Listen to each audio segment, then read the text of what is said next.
responsible disclosure, which has become a very interesting topic these days because it's been defined differently by a lot of different people, and I'm not sure that everyone's kind of aware of what the issues afoot are. So John's going to sit down and try to facilitate a conversation. I think he's got some special guests that are going to be popping in as time goes on. And I got to go load my skill crane, but I'll be back in a minute. So John, for those that don't know, is the CTO of PGP Corp. And they've been a Danny sponsor, and he's been a friend over the years, and he's a shmoo, and he's an all-around super intelligent dude. So if you cut him, I think he bleeds green or crypto. It's unclear. Anyway, so here's John. Thanks.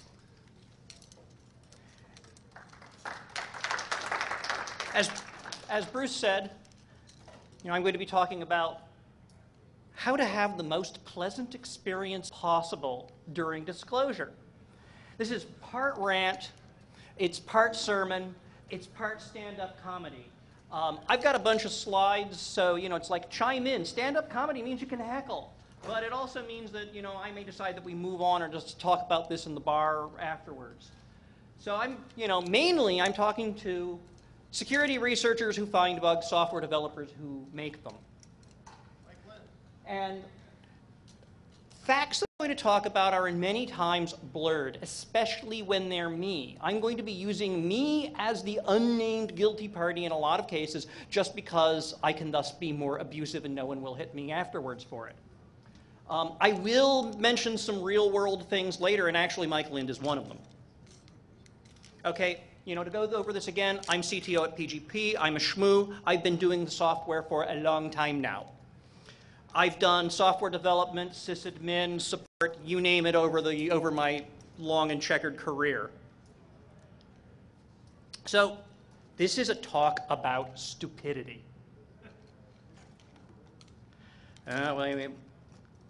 Excuse me. Stupidity, number one. After hydrogen, stupidity is the most common element in the universe, even more than helium. Now, we are all stupid brothers and sisters. This is Scott Adams' major message that he says that when he writes Dilbert, it's that everybody has their turn in the barrel. Everybody is stupid at some point. And consequently, when you write software, you're going to get disclosed on because the only way you're going to not have any bugs is when you leave the business. And the only reason that you don't have any bugs is that nobody uses your software. And if you're a researcher, you're going to deal with stupid companies. So there are a lot of risks in these disclosures because the process that we want to have happen to let people know things are going wrong has many, many, many ways to go badly. And I got inspired for this last summer during Black Hat about, a notable stupid thing that happened. And, our keynote speaker, one of the reasons why I asked him to be a keynote speaker is because, in fact, he got fired for telling the truth. So disclosure can turn into job loss. There are people who have gone to jail because they've disclosed. There are people who have done other things. You can have your company reputation go down and so on. So it's really nice that we all make this be as pleasant an experience as possible. Kind of like the way that we want to make a colonoscopy as pleasant as possible or a plane crash as pleasant as possible.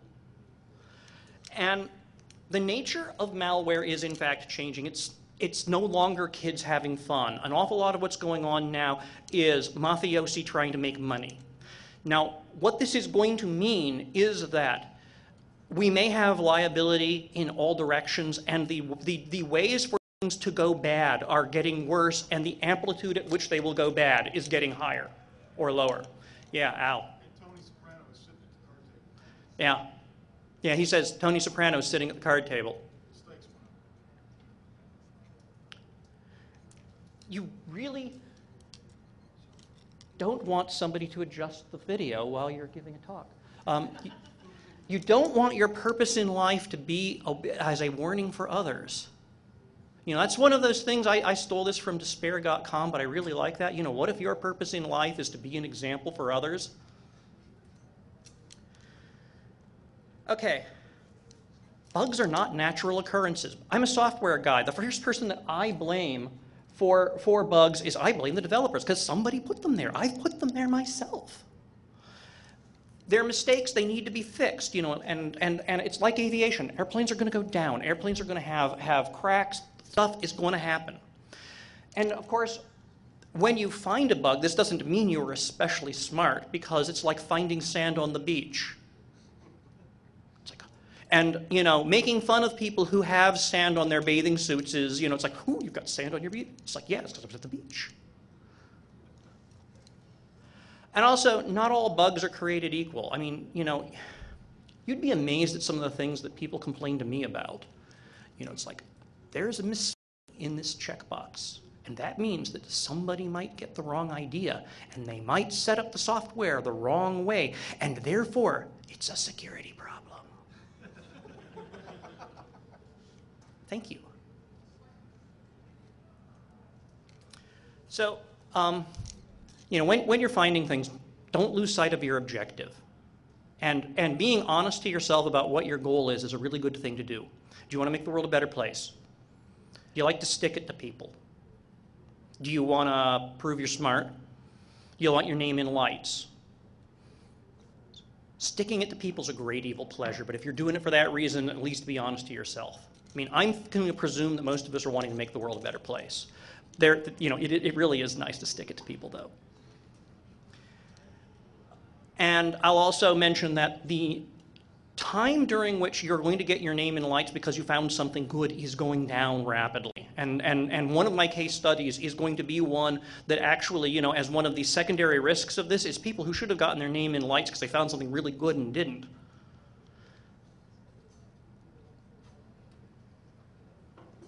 Okay.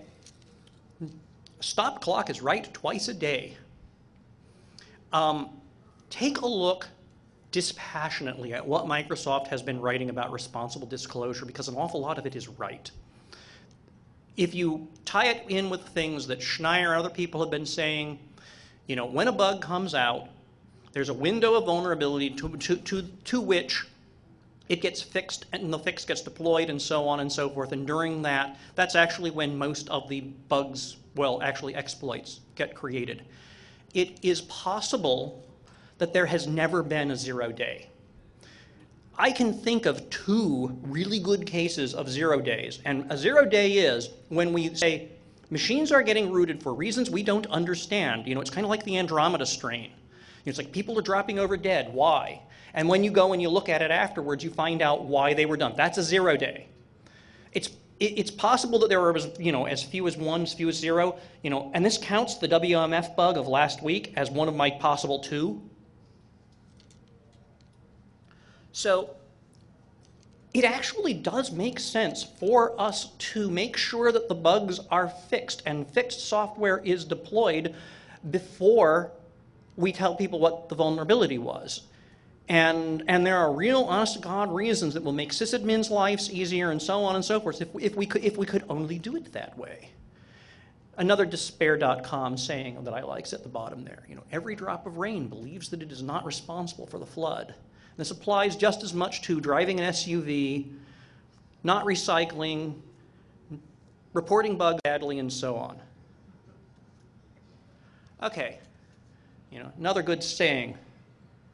Pessimist is afraid that the optimist is right. In the ideal world, we'd send bugs in, people would fix them.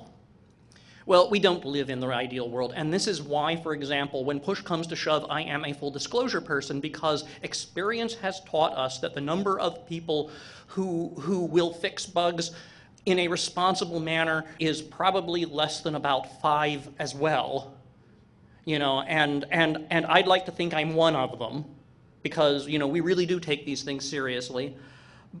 But also, the best security researchers that are around are people we've never heard of.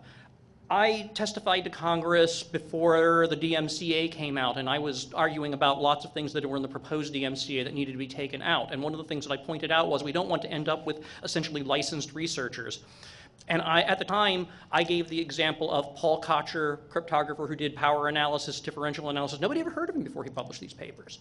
I said the cult of the dead cow are some of the best security minds in the industry today, and you shouldn't let the fact that they've got a cool name make you think that they aren't doing interesting, serious work.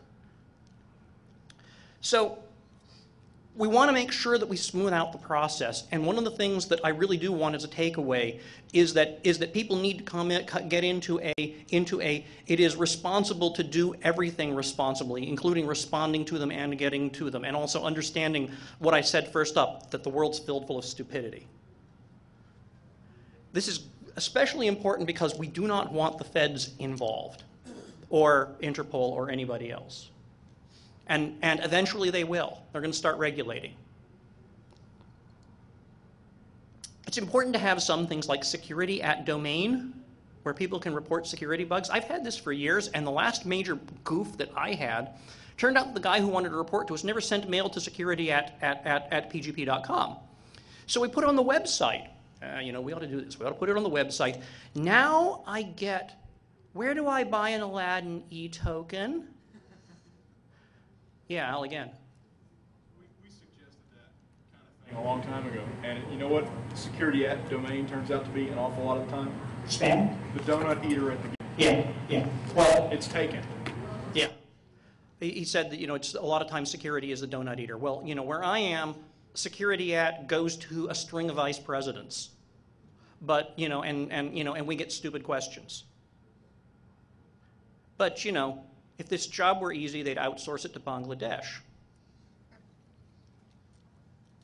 All right, so suppose you found something. You got to find the right person to talk to. And unfortunately, finding the right person is liable to be harder than it should be. But you do have a responsibility to give it your best. And that's especially true if you want to make the world a better place and not just stick it to somebody.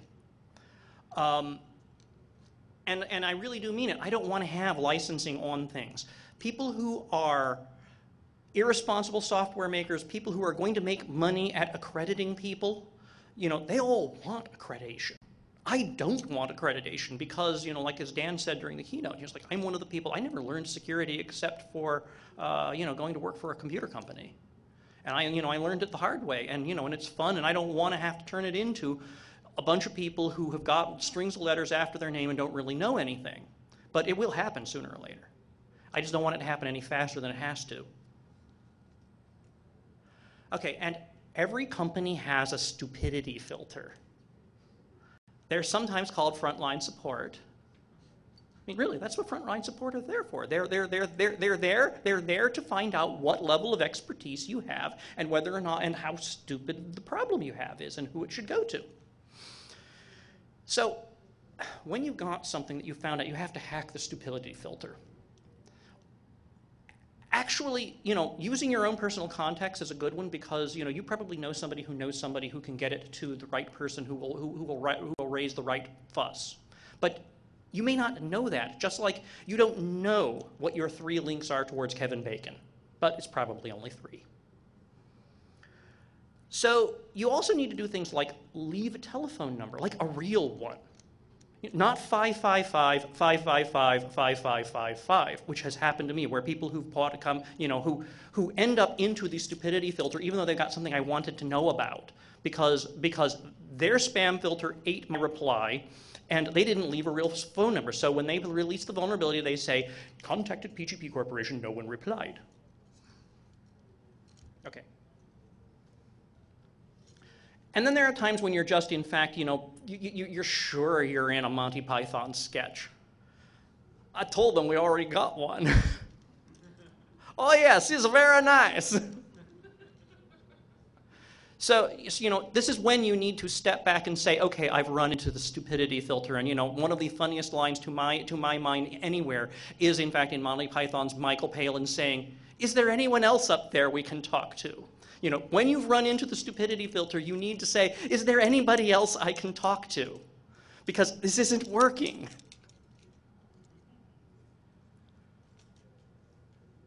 Oh yeah, when you're reporting something, don't offer your consulting services, really? and don't blow it up out of proportion. Like, this could cause the end of world civilization because of blah, blah, blah, blah, blah, blah, blah. Because then when the developer, whose ego is now on the line because he did something stupid, will say, no, it isn't going to cause the end of civilization, so I don't need to fix it until like the next major release. It's like, no, you need to fix it next week. Well, but the bug report is completely blown out of proportion. It's like, make my life easier inside. And please don't make it a puzzle. It's like, I had somebody who came up with an automated binary development tool.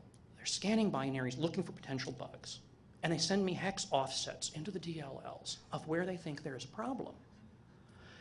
For me, I publish my source code too. It's like, there's a reason that I publish my source code. If you told me the module, so, it's like I had to go figure out what module it's in, approximately where it is, because the stuff we ship, we actually strip all symbols and everything else out of. So it's like, yeah, it looks like it's right there. And there's a strlen there, and potentially that strlen could cause a buffer overflow, but the string coming in this I know is coming from a resource file, so it's guaranteed to be null terminated, so I don't think so. And the guy who reports it gets all huffy because you're blowing him off. It's like, I have DLLs, I have source code. You could write a little program, cause it to blow up, and then I could fix it. There's also the possibility that I also have to take into account that somebody's actually trying to hack me. One of the ones that happened a little while ago was I get this phone call. It comes in from the front desk.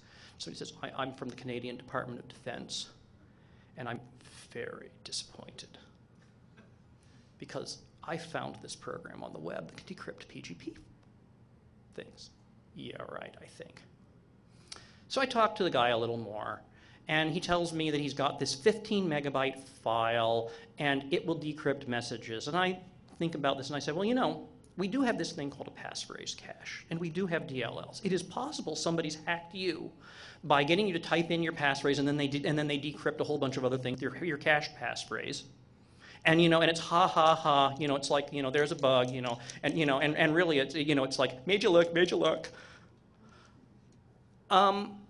So I'm also thinking, okay, and then he tells me it's on OS 10, which it's like makes me cringe because I don't have an IT staff with ghosted OS 10 images. I've got an IT staff with ghosted Windows things, so I can make a Virgin system in like 15, 20 minutes, bring something up and test it, and I go, the bell in my head is going, you're being hacked, this is spyware, this is spyware. So he leaves me a phone number, and he told me where the thing is. 2 hours later, I don't get anything in my email. So I call the number he left. The number you have called is disconnected. While he was on the phone, I actually did check the area code in Google to make sure it was an Ottawa area code. Disconnected thing. Nothing. Never heard from him again. I did mention this to somebody who mentioned this to somebody who talked to the Mounties, who found that the name I was left and the phone number, neither one of them really exist. So it would be really neat to know someday. It's like, was I just being asked if I have Prince Albert in the can, or was somebody going to try to give me spyware for my system? Okay, when you're on the other end of things, you have to engage these people, especially if they're an idiot. Another one that I got was somebody sent in a really horrible bug. It was very nicely documented, though.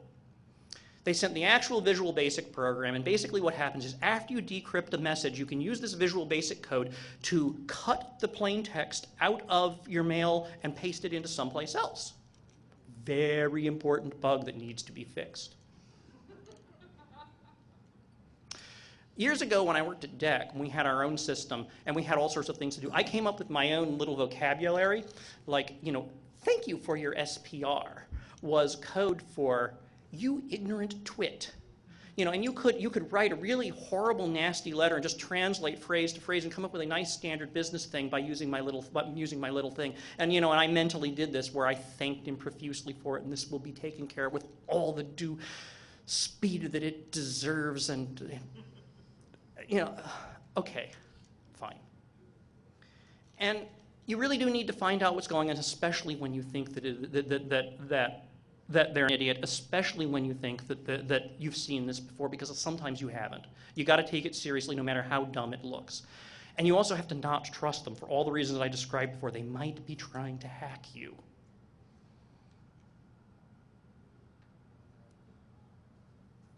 Okay, now what if you learn about it in the press? This has happened to me a couple of times before. You know, it's like you wake up and CNET News is bug in your product. Fortunately, you know, like I said, this is happening less and less because the public's been inured, so it doesn't really turn people on so much. You know, we can thank Microsoft for that. But you have to do sort of the reverse of what they should have done and be polite. I mean, my CEO calls people up. I send people email messages. You know, my CEO, I think I have it in another later slide, he will call people up and say, "Hi, I'm the guy you called an idiot." You'd actually be surprised how many people will suddenly get very polite when you know, it's like when they have spewed invective and then you call them. You know, it's in its own, it's a different sort of evil pleasure. And you don't want to turn it into a fight because the media love a good fight. And all they do is they feed the fight.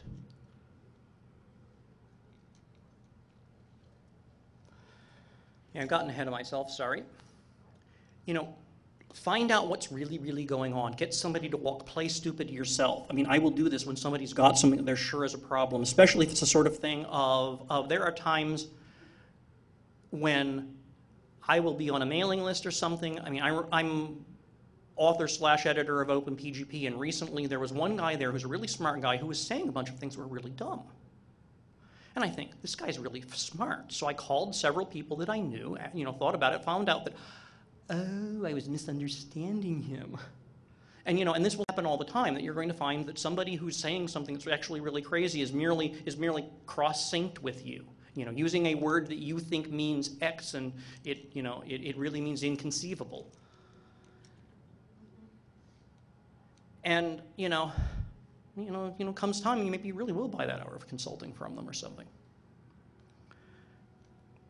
Some of the secondary risks are, in fact, that, you know, what if they disclosed the vulnerability and nobody came? You know, it's like, you know, what if we convince people that these things aren't so bad? Well, you know, in the long run, that's actually going to be good. But in the short run, if this is the first time you ever found a bug in something, having it turn out to be what I call a splut, where, you know, it's sort of like, you know, throwing a grapefruit against the wall. It makes, you know, kind of a nice noise and nothing else, is that you got to go find another bug if you want to make a name for yourself as a researcher. And this is, in fact, one of the other secondary risks. I'm sorry, it's part of the business, but I'll mention it too. You know, it's like virtue is its own punishment. Okay.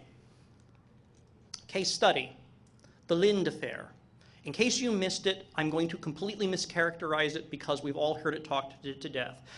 He worked for ISS in conjunction with Cisco. They found a problem in iOS after some number of months of work.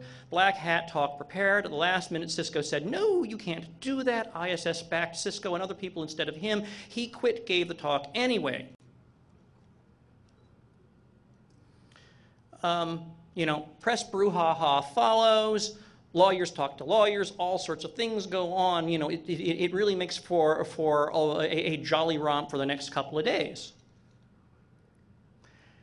Now, oops. There we go. You know, the punchline is, it wasn't even really that bad a bug to begin with. It was, you craft a specially crafted IPv6 packet, and if you send it to the router, you own the router, which means that both the people running IPv6 need to be really concerned. It only affected IPv6 and did not get routed through any 4 to 6 or any other things. So, and you couldn't even generate from the box after you've owned it. So it allowed you to own a box but then go no forward. It's a bug. Needs to be fixed. And it actually had been. It's been fixed like 4 months before. This is also, you know, a part of the punchline was that, you know, there are a bunch of people who probably had not updated their systems who really needed to. But it did not deserve the brouhaha. You know, it's like the poor guy lost his job, you know, over a panic that should not have happened at all. Now here's another one of my case studies. This is, you know, another one where this is definitely me. December 17th, 2004, chief cryptographer from Entrust drops me an email and says, I've found a day one bug in the PGP protocol and I'm submitting it to crypto. Okay. Oh, by the by, we're all going on vacation until January 3rd, so, it's like, here's somebody you can talk to who has read the paper and, is a cryptographer, so can answer intelligent questions, but we've all gone for the holidays. Bye. I thanked him so much for that, because this meant that we could go through all 6 stages of the Elizabeth Kubler-Ross thing during those 2 weeks, and and then come at the beginning of the new year and look at it with dispassionate eyes. And so we spent a while going, oh my God, oh my God, oh my God. Well, this isn't so bad. Yeah, but it's a real problem. But what are we going to do? So what did I do? I sent mail to Zimmerman. I sent mail to Hal Finney. I sent mail to David Shaw, he's developer on GNU PG. I sent mail to the working group chair for the IETF, and we all huddled for a couple of weeks. The fact that we didn't have to panic was actually really nice. So I talked to them when they came back. And my proposal was that we would disclose the whole thing together, Groundhog's Day. I wrote up a report, put it on our website, so on and so forth. We came up with how we would come up with a workaround, because they suggested a workaround in their paper, and everybody committed to implementing the workaround, and we were going to submit to the working group some fixes of the protocol. The working group people said, working group's good enough. It was on the front screen at CNET for 2 hours. To a certain extent, if you were someone that this was your first bug that you ever found, this would be disappointing. For me, this was like, heaven. Because, nobody panicked unnecessarily. This is why I'm pointing out both sides of this. We really do need responsible disclosure, but the backside of responsible disclosure, it does hasten the rate at which it becomes not good news that you found something. On the other hand, it increases the rate at which you will be known as a competent professional and a desirable person to hire. So, part of the good news is that we protected everybody from this thing, and nobody really even noticed. Wouldn't it be nice if, say, like Blaster had been like this? And that's because, I did what I call a certain amount of stupidity management, and it was our own stupidity and everything else. We made sure that we talked clearly to everybody involved. We did things as a group. We thought about stuff, came up with things, and I, in my analysis, called it a brilliant thing, and a bunch of people complained, well, it's not that brilliant. And I said, well, look, it's a day one problem. It's been sitting there since 1991, and none of us saw it before. It's like, okay, at worst, everybody's been tripping over this brick for 11 years, and someone says, oh, look, let me pick up the brick and move it out of the way. And you say, well, that's not smart.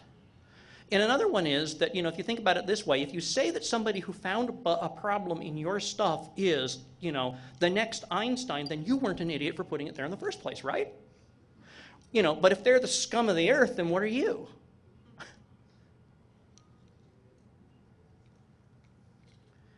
Okay, so here's one more case study using myself as an example. A noted security firm that will remain nameless told the new PGP that they'd found some problems, buffer overflow, privilege escalation, in our key server. Now, one of the things that we didn't really want to talk about was that we didn't have any key server developers, and the box to rebuild the thing was still sitting over there, and it would have been a real pain in the neck to fix things. So it's like not having this really be a problem would have been really nice. And we were taking a hands-off the software approach because complexity brings in bugs, and if you change things, you introduce new bugs. If you don't change the software, at least they're only the ones that are already there. So I asked them, well, it's like, would you guys like to write up the fix for this? We pay. Well, a whole bunch of dithering went on about this, that, and the other thing, and I was really grumpy myself because they were giving us the, you have 30 days to fix it starting now. And so, mentally I said, okay. I'm going to make this take longer than 30 days. And, and I was entertained when, like they didn't get back to me for like 10 days after phone calls and so on and so forth. So, it's like I drug it out. Finally, when they said, okay, here's what we'll do it for, they said, we'll do it for $100,000. I was expecting 10 or 15. For $100,000, that's a developer for a year rather than a developer for a month or so. So we cracked open everything, brought up the test cases, and found that they had found this vulnerability on a previous version, and the bugs had been fixed. And because none of us were the people who'd done this, we didn't recognize that this is a fixed bug. Stupid people. Stupid us for believing them. I mean, we should have, the first thing we did, gone and tried to verify the bug instead of just believing them. Okay, so summing up, everything has bugs. We need to have good reporting. We need to have good ways to fix things because we want everybody to make the world a better place. We don't want researchers to go to jail, lose their jobs, so on and so forth. And that's why acting like pros is a good thing. So I really will open things up now for anybody who wants to talk for the rest of our time. Yeah, in the back. What's your opinion on bounties that companies are starting to offer for bugs? What's the opinion on bounties? Mixed opinion. Do you think they help with responsible disclosure or against it? They could help. I mean, one of the problem that I see with bounties is that if nobody says it's worth my while to do this, then I worry about the marketing of, well, we pay, $100 per exploit, and nobody's claimed $100 in the last year, so therefore we have no bugs. And it may merely be, no, nobody cares about your software. And it will be the people who write things that nobody cares about who will use this as a reason for why they have the quality. I mean, one of the things that used to happen years ago, and probably still happens today, is that people who have bad bug reporting systems can claim they have higher quality because they have fewer bugs. So, this is sort of the flip side of it. It's not necessarily a bad thing. I mean, if somebody reports a bug to you, I recommend doing something like sending them a T-shirt or something like that, making nice to them, giving them shout-outs for this was reported to us by so-and-so, call them brilliant, stroke them, these are all forms of bounties. And yeah, I mean, and if they turned out to be nice people, maybe even hiring them to do an analysis of the thing that they found a bug in the first place, that's a form of a bounty as well. But bounties in general, I think it gives there is more capability for the unscrupulous to exploit the fact that nobody uses their software. Anybody else? What about the people that just report on software that nobody uses? Well, he says, what about the people who report on software that nobody uses? It's not a perfect world. I mean, it is a good idea, but I see this. It's Scott Adams has written about putting in bounties, a company on its own developers, and this sort of, if it's outside people, you aren't inadvertently giving people rewards for putting bugs in the software. But it's a mixed bag. I mean, use it. Do whatever. I wouldn't criticize, but I wouldn't say yes, it's a great thing to do. Yeah. Another issue with bounties is that $100 might be far less money than could be stolen with the bug. Very good point. $100 might be far less money than could be stolen with the bug. That is an excellent point. Al. Yeah, you might be creating a market that hadn't existed before. What are your thoughts on vulnerability sharing clubs? The ones that you have to buy to get into. For me, the question was, what do I think about vulnerability sharing clubs, the kinds that you have to buy to get into? As a software developer, you're trying to pry money out of me, hairs stand up on the back of my neck. And there's also the worry that I have that these are going to be started by people who will use them for crimeware rather than anything else. Because that really is the main thing that we have to worry about and changes the way we have to think about a bunch of things, is that you can make money with exploits now. That some of the really scary things that may have already happened is that you will see a mass deployed email virus, for example, that will only trigger itself if the machine that it wakes up on is in Citibank.com.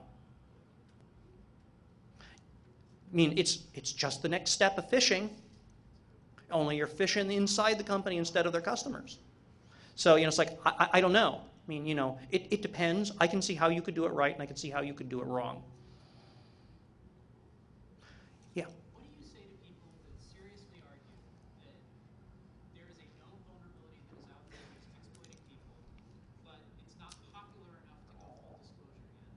I've seriously been on certain discussions where an exploit had been posted to Slashdot, but because the post had not been modded up, that we should not notify customers about it.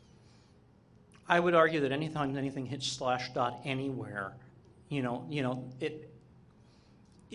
if part of what you're worrying about is criminals, they could be using Google News alerts to tell themselves about it very easily, and they know when something was, the wrong people could use search tools to find it and then be able to exploit it. Now, there is such a thing as triage, and there are bigger fish to fry and so on and so forth, but once someone has made something public, I certainly wouldn't argue that Slashdot is not a very big venue. That the sort of people who care about bugs don't read Slashdot. If it had been, the New China Post, you'd have a much better case of this. But even that. Yeah. Maybe on the same vein, but you have a lot of security researchers who call themselves red teams or penetration test teams that have their own vulnerabilities that they use. Mm-hmm. If they're using those to make money and not disclosing, where do you think that falls? I don't think that's ethical. I mean, we're very close getting into the your conscience has to be your guide, and if I knew that people were doing this, I wouldn't want to be their customer. But you don't know. Right, but I don't know. Well, as a customer, I mean, if there's no patch for your fix, the reporting of it is only to your customer. Yeah. Yeah, but it's their criminal. They find it and they create a patch for it, and then they go in and charge you for it. And I've seen this happen in like 3 different cases. They go in, they charge you for something that they know they're going to get in on. They then charge you to fix it. Well, that's almost extortion. Yeah, Yeah. that's real close to the sort of things that will get you 10 years in a federal penitentiary.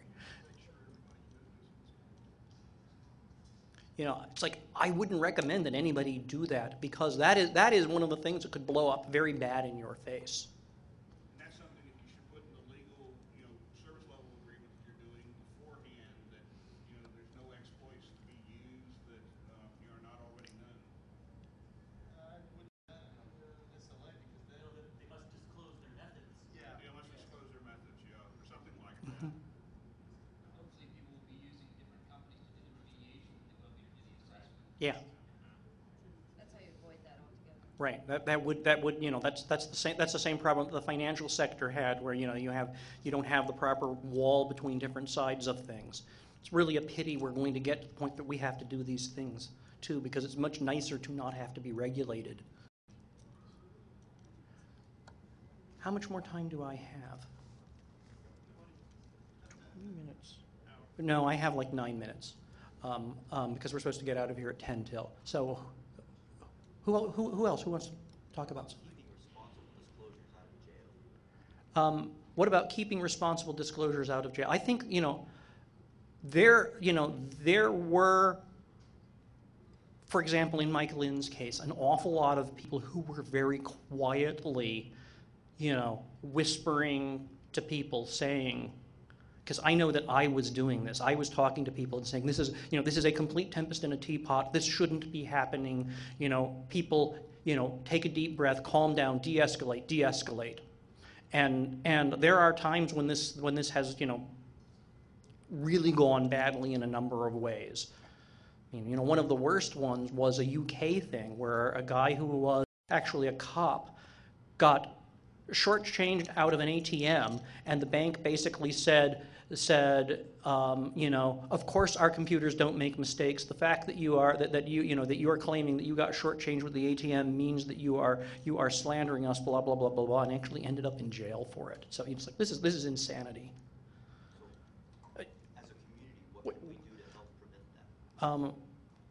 we, as a community, the question is, as a community, what can we do to help prevent that? And that is to encourage people to act a little more boring. You know, it's like we do like to come to these things and, you know, and wear funky T-shirts and utter swear words and a lot. But there comes a time when you need, when you know, one of my slides says that you need to use a 1336 name. You have to use a name sometimes that's one less than elite. You need to act in a way that the crowd that watches CNN and Fox News and reads the business page and so on are not going to say, "Oh my God." You know, you need to get the outrage to be in the other direction. We want the outrage to be, people need to have things in place to fix the things once they have been notified, and that when you find something, you have a responsibility to disclose it correctly. You know, it's like acting like adults. And that's going to be hard because we don't know yet.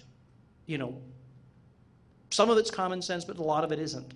It's part of why I thought about this as a session, is that I see all sorts of things going on that, you know, when you're standing back with popcorn from the bleacher seats, you go.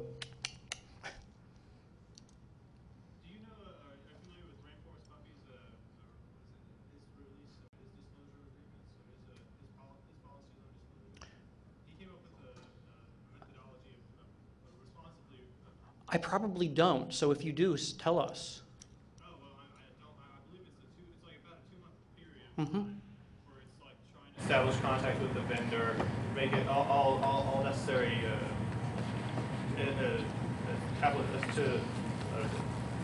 take as much steps as possible to try and contact the vendor. Unfortunately, I don't know the exact information of it. It's like Rainforest Puppy is 4 or 5 years old. 4 or 5 years old. He was one of the first people to write something. Mm-hmm. Be positive. I mean, that's a good one. Probably what that security company was using, because it advocates timelines and strict. So when you mentioned that 30-day thing, that jumped right in my head. That's probably, they were using something at least as an option of that.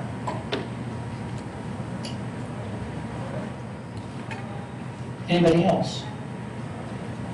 Yeah. Yeah. The RFP was the Munich corporate disclosure policy that got acquired. Okay. It's a lot like the Bulls document, except that it's 2 pages long instead of 60. Mm-hmm. Just sets out a bunch of very sensitive things. Okay, we've got 5 more minutes. Anybody else want to say something? Al, you?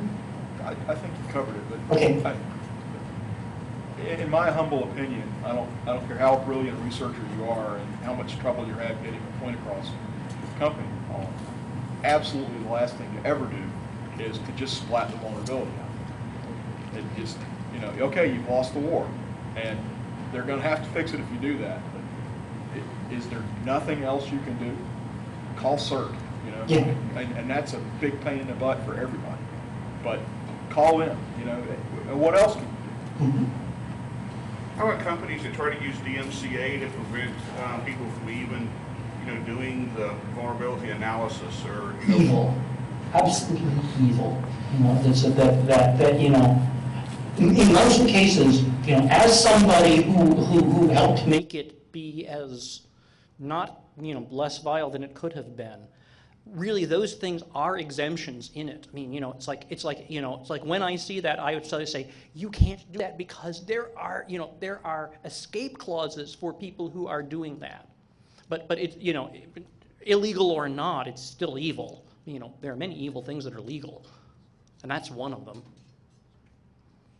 as a vulnerability researcher, you know, what's your out when you run into, you know, that type of situation where the company, you know, doesn't want to hear about it and threatens to you if anything ever gets disclosed about it?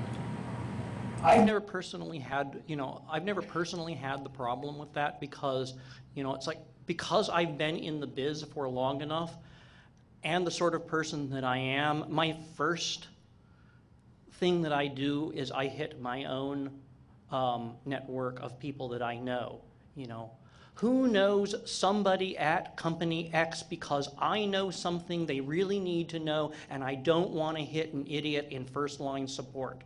You know, I might send that to 10 friends of mine. And, you know, and then you get a response back saying, you know, it's like, I don't know so-and-so personally, but send it to here. And then, you know, then you send the message that says a little further on that, you know, you work your own channels. You know, on the other hand, you know, really, you know, that's why you should have security at and so on, is because as a developer, you really do want to know. I mean, you know, it's like many software developers don't seem to get one of my messages, which is that bugs happen and you have to fix them, but it's not like it is some black spot on your honor that you coded one. You know, it happens. Fix it. Okay, Crispin? Security address before, it gets a hell of a lot of spam. Oh, yeah. And for a long time, I just resisted the urge to put a spam filter on it, because what if the spam filter traps one of these urgent researcher messages and I don't respond to them in time for the hard protocol? But god damn if the spammers don't insist that security needs a larger penis. Yes.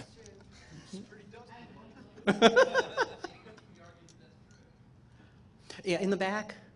What would you recommend for researchers and software companies that don't follow responsible disclosure, like invoking the DMCA against you, or don't do, you know, responsible disclosure? What tactics are available there?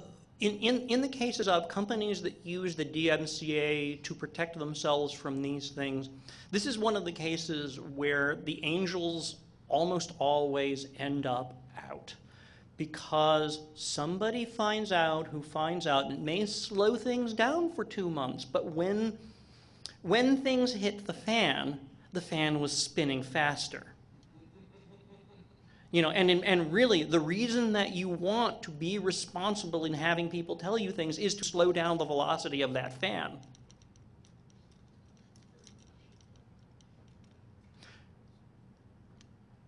But, you know, I think I'm not answering, but, you know, it's sort of like, there are, in fact, lots of stupid people in the world, and there are, in fact, evil people in the world, and there are people who are both.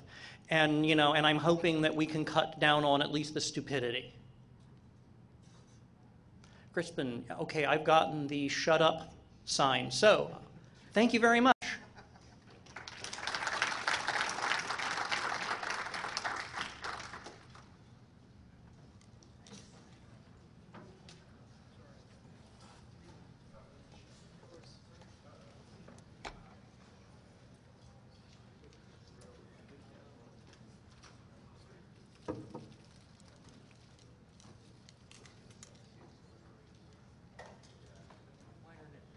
Oh, go ahead.